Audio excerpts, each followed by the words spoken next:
महाराष्ट्र में महायुति शानदार विजय की तरफ आगे बढ़ रही है। अभूतपूर्व ढंग से निर्णायक जनादेश इन उपचुनावों में भारतीय जनता पार्टी के पक्ष में आने जा रहा है। पर्दे में रहने दो, पर्दा ना उठाओ, पर्दा जो उठ गया तो भेद खुल जाएगा। कोई इस प्रकार का आक्षेप लगाता है तो इसका अर्थ होता है कि वो अपनी पराजय के कोई ना कोई बहाने ढूंढ रहा है। महाराष्ट्र और झारखंड के विधानसभा चुनाव आज संपन्न हो गए।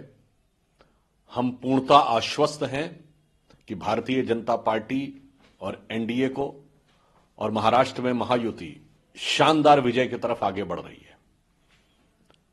और जो अन्य उपचुनाव थे उनमें भी भारतीय जनता पार्टी शानदार प्रदर्शन कर रही है। उत्तर प्रदेश की जिन 9 सीटों पे चुनाव है, हम यह विश्वास के साथ कह सकते हैं कि मतदान के बाद जो जानकारियां मिली हैं, सभी कयासों से कहीं आगे जाते हुए अभूतपूर्व ढंग से निर्णायक जनादेश इन उपचुनावों में भारतीय जनता पार्टी के पक्ष में आने जा रहा है। प्रमुख अखिलेश यादव ने भी कई उस पर सवाल खड़े किए।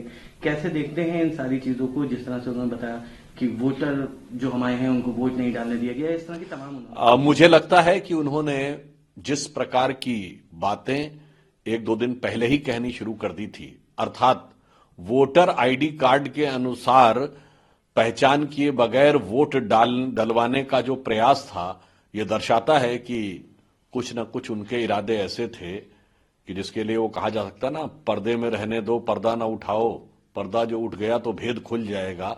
तो मुझे लगता है कि शायद उन्हें भेद पहले ही समझ में आ गया था कि उनको अपनी करारी हार दिखाई पड़ रही थी, तो शायद वो शिकस्त की पेशबंदी करने में लग गए थे। और जो समाजवादी पार्टी के आरोप है, मुझे यही प्रतीत होता है कि वो अपनी करारी शिकस्त की पेशबंदी कर रहे हैं या अवश्यंभावी हार की पूर्व पीठिका बना रहे हैं। चुनाव आयोग ने बहुत सतर्कता से और प्रभावी ढंग से कार्रवाई की है। समझिए, महाराष्ट्र और झारखंड में 1000 करोड़ रुपए तक के चीजें बरामद की गई हैं। ये अपने आप में इस बात का प्रमाण है और सभी लोगों की जांच हुई है।